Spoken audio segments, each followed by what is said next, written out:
एक बच्चा अपने परिवार के साथ सुपर प्ले देखने गया, लेकिन जब उसके माता पिता घर में नहीं थे तो उसने अपने भाई को बेच दिया। उसके भी को एक औरत उठा के ले गई और उसके बदले उसे 1 लाख युआन मिले। यह उसका पहला अपराध है, लेकिन धीरे धीरे उसका अपराध बढ़ता जा रहा है। वो अधिक से अधिक कुशल हो रहा है और उसकी हिम्मत बढ़ती जा रही है। इस लड़के का नाम जैज है। दरअसल यह लड़का वास्तविकता में उम्रदराज है, लेकिन उसका शरीर एक बच्चे जैसे दिखता है। लेकिन जब गांव वालों को पता चला, वो लोग उसे राक्षस मानने लगते हैं। हर कोई उसे टालता है। उसकी माँ घबराई हुई है। अपने पिता को खोजने के लिए वो लोग हांगकांग जाते हैं। माँ और बेटे को एक घर मिलता है, खुशी से भरपूर। उसने सोचा कि वो उसके पिताजी है, लेकिन उसे मालूम चला कि उसके पिता ने एक अमीर लड़की से शादी कर ली है और उसका अलग से बच्चा भी है। उसकी माँ खूब रोई और उसके पिता से भीख मांगने लगी, लेकिन पिता ने उन्हें सीधे घर से निकाल दिया। उसका पिता अपना एक परिवार बसा चुका है। माँ और बेटा दोनों ही दुखी और भावुक हैं, लेकिन जैज को बहुत तेज गुस्सा आ रहा है। वो अपने सौतेले भाई को ढूंढता है और कहता है कि वो उसके पापा हैं।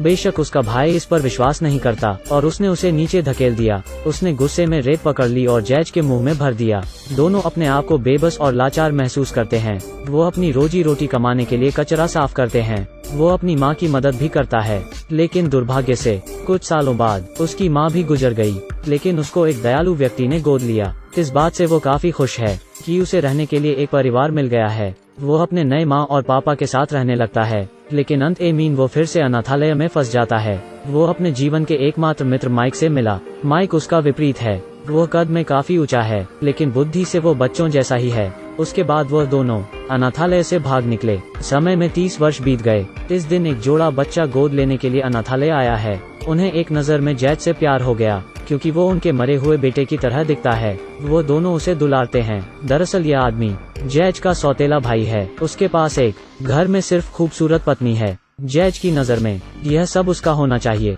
और अब उसका बेटा बन रहा है। वो इससे बहुत दुखी हो जाता है, इसलिए वो बदला लेने का फैसला किया। जब भी उसका भाई अपनी पत्नी के साथ बाहर जाता है, वो जोर जोर से रोने लगता है और डरने का नाटक करता है। उसकी सौतेली माँ उसको अपने साथ सोने के लिए ले जाती है। इतना ही नहीं, जैज ने बदला लेने के लिए अभी पूरी तरह से योजना बनाई और अपने भाई को बर्बाद करने की कस्में खाए। उसका पहला लक्ष्य उसके भाई के सहयोगी अंकल टॉम है। वो उसे फोन लगाता है और कहता है कि वो खो गया है। वो आगे कहता है कि वो घर का रास्ता नहीं जानता है। टॉम कहता है कि वो उसकी मदद करने आ रहा है। हांगकांग में 2 सीरियल मर्डर हुए हैं। दोनों मृतकों की पीठ ड्रिल किए गए छेदों से भरी हुई है। वो एक आदमी के शरीर से खून बह रहा है और इन सब के पीछे असली कातिल जैज है। उसने इन सबको मार डाला। उसका सौतेला भाई एक पुलिस ऑफिसर है। जैज का तरीका सरल है।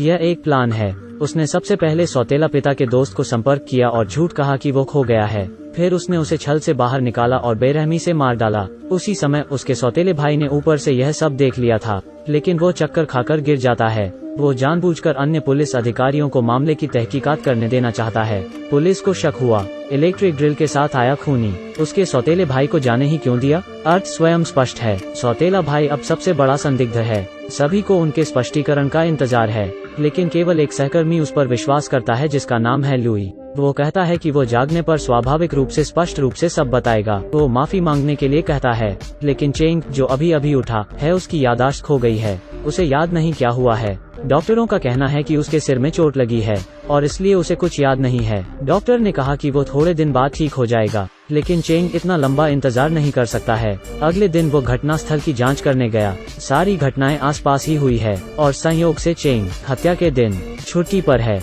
मानो ऐसा लगता है कि किसी ने जानबूझकर उसे फंसाया है। चेंग अपने सहयोगी लुई को खोज करने के लिए गया। वो दोनों एक पुराने बिल्डिंग में गए, जहां एक खूनी पावर ड्रिल पाया गया। प्रयोगशाला परीक्षणों से पता चला कि यह वास्तव में अंकल टॉम का खून है, लेकिन उसमें उंगलियों के निशान नहीं हैं। मामला फिर अटका गया है। ये सब से राहत पाने के लिए चेंग ने एक दिन की छुट्टी ले ली, लेकिन उसकी नजर अचानक बेटे के खिलौने पर गई और वह चौंक गया। वो घबरा गया और उसने अपने बेटे के खिलौने को पकड़ लिया और पूछा कि यह किसने किया। बेटा दुखी हुआ और बोला हाँ। चेंग का चेहरा अविश्वसनीय है। वो उसी पुरानी बिल्डिंग में पहुंच जाता है और टूल बॉक्स खोलता है। वास्तव में वहां से एक ड्रिलिंग मशीन गायब है। वो घबराकर इधर उधर देखने लगा। तभी उसे वहां एक ड्रिलिंग मशीन से बने खून के निशान मिले और उसने वहां देखा कि वहां एक खूनी हाथ का छापा है। वो सोचता है कि वो निशान कहां से आया। चेंग ने नापने के लिए कांपते हुए अपना हाथ बढ़ाया और वो बिल्कुल उसके हाथ से मिलता है। क्या ऐसा हो सकता है कि वो सचमुच कातिल है या कोई उसे फ्रेम कर रहा है?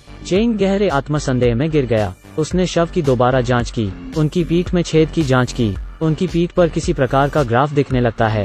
वो इंटरनेट पर खोजबीन करने लगा। उसने टैटू, पंथ और देवी देवताओं के बारे में जानकारी जुटाई। वो उन सिंबल के देखकर सोचता है कि वो सब क्या है। चेंग परेशान हो जाता है। वो कोने में बैठ जाता है। अचानक उसे जैक की एक तस्वीर मिली। वो उसे देखता है। मरने वालों की पीठ पर बिल्कुल यही पैटर्न है। उसी समय वहाँ एक और मर्डर हो जाता है। ये मर्डर भी वैसे ही अंजाम दिया गया है। यह भी चेंग के घर के पास है। चेंग पर उसके एक सहयोगी का शक बढ़ता ही जा रहा है। वो नहीं जानता कि वो उसे कैसे समझाए। उसे यह सब बहुत अजीब लगता है। उस रात उसका सहयोगी चेंग के घर आता है। वहाँ पास ही जैज खेल रहा होता है। तभी उस सहयोगी को वहाँ पेपर के साथ मेज पर खरगोश का चित्र दिखता है। यह निशान देखकर सहयोगी घबरा जाता है। वो काफी डरा हुआ है। उसने जल्दी से जैज को पकड़ लिया और पूछा कि इस चित्र को किसने बनाया है। जैज ने भोलेपन से कहा उसके पिता ने बनाया है। उसके चेहरे से मानो रंग उड़ गया। अगले दिन उसने मृतकों के अवशेषों से एक तस्वीर निकाली जिसमें चेंग के परिवार की तस्वीर है। वो उस फोटो को ले जाकर चेंग को चुनौती देता है और सच बताने के लिए कहता है। चेंग खंडन करने के लिए शक्तिहीन था। उसने सहयोगी से माफी मांगी और 1 हफ्ता एक्स्ट्रा समय मांगा, लेकिन वो इंतजार नहीं करना चाहता है क्योंकि सारे सबूत चेंग की ओर इशारा करते हैं। दोनों में झड़प हो जाती है। नतीजतन वो आदमी नीचे गिर गया और उसके सिर पर जोर से चोट लगी। चेंग तेजी से नीचे उतरा। उसने उसे बचाने की कोशिश भी की, लेकिन चेंग फोन उठा लेता है और कहता है कि वो पुलिस बुलाकर चेंग को गिरफ्तार करवाना चाहता है। चेंग अन्याय के नारे लगाता रहा। वो काफी डरा हुआ है। वो पागल महसूस कर रहा है। उसने उस आदमी की सांसें रोकने की कोशिश की, सिर्फ यह साबित करने के लिए कि वो कातिल नहीं है। उसने वास्तव में एक आदमी की जान ले लेता है। हत्यारे का मकसद अब पूरा हो चुका है। उसने अचानक पीछे एक अजीब आदमी को देखा।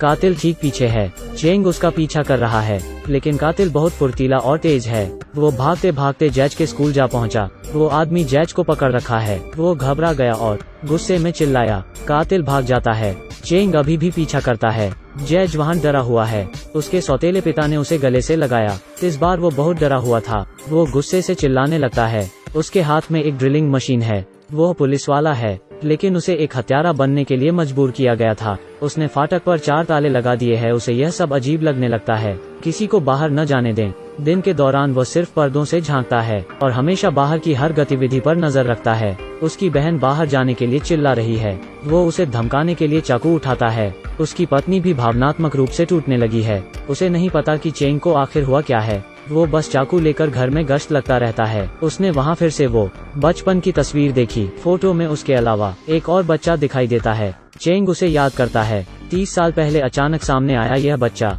उसके भाई होने का दावा किया था। नतीजतन उसे खूब पीट गया था, लेकिन अब उसके सौतेले बेटे जैज को देखकर वह चौंक जाता है। चेंग को अपनी आंखों पर विश्वास नहीं हो रहा है। उसे अब धीरे धीरे सब समझ आने लगता है। जैज उसे हंस कर बात करता है और उसे भाई कहकर पुकारता है। वो कहता है कि 30 साल पहले उसको और उसकी माँ को उन लोगों ने घर से बाहर निकाल दिया था। यह सब सुनकर चेंग सुन्न होकर खड़ा हुआ है। उसने जैज की तरफ उंगली उठाते हुए पूछा कि वो सारे मर्डर किसने किए हैं और कहा कि जैज ने गलत किया। कहानी अब फ्लैशबैक में चले जाती है। वो और उसका दोस्त बिल्कुल विपरीत हैं। एक का शरीर तेजी से बढ़ रहा है और दूसरे का नहीं। वो दोनों मिलकर अनाथालय से भागे थे। तब से दोनों साथ ही रहते थे। सारी हत्याएं उन दोनों ने ही की हैं।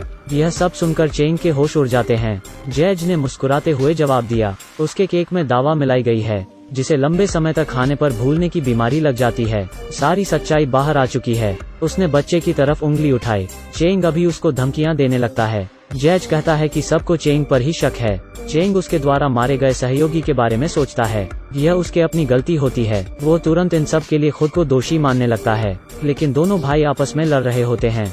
तभी चेंग धीरे धीरे आगे बढ़ता है और उसे दोषी मानता है। लड़का कहता है कि ये सब उसने उसके साथ हुए बुरे व्यवहार के कारण किया। चेंग अजीब दुविधा में फंसा हुआ है। वो कहता है कि वो उसे मारने जा रहा है और उसे उठा लेता है। जैज मदद के लिए चिल्लाने लगता है। जल्द ही उसकी पत्नी और बहन वहां आ गए। उन्हें लगता है कि चेंग पागल हो गया है। वो दोनों अब समुद्र जाते हैं। वो जैज को डूबा के मारना चाहता है। चेंग गुस्से से बच्चे की ओर देखता है। जैज पानी में डूबने लगा। चेंग ने तुरंत महसूस किया कि कुछ तो गड़बड़ है। उसे उसकी पत्नी की याद चिंता होने लगती है। उसके दिल में एक बड़ी बेचैनी सी उठी। चेंग घर की तरफ भागता है। जमीन पर उसे खूनी चाकू मिला। चूल्हे पर खाना बन रहा है। पत्नी चली गई। उसने अब ओवन को देखा। वहाँ बाल और खून की धारा बह रही थी। वो काम गया और उसने कैबिनेट का दरवाजा खोल दिया और जोर जोर से रोने लगा। एक पल के लिए दिल टूटा सा गया। दुख और नफरत ने उसे तोड़कर रख दिया है। चेंग ने पागलों की तरह इलेक्ट्रिक ड्रिल उठाई और बदला लेने की ठानी। वो दोनों चट्टान के किनारे तक पहुंच जाते हैं। वो ड्रिलिंग मशीन लेकर जैज की तरफ बढ़ने लगता है, लेकिन उसकी बहन अचानक पुलिस के साथ वहां पहुंच गई। इस समय जैज नाटक कर रोने लगा।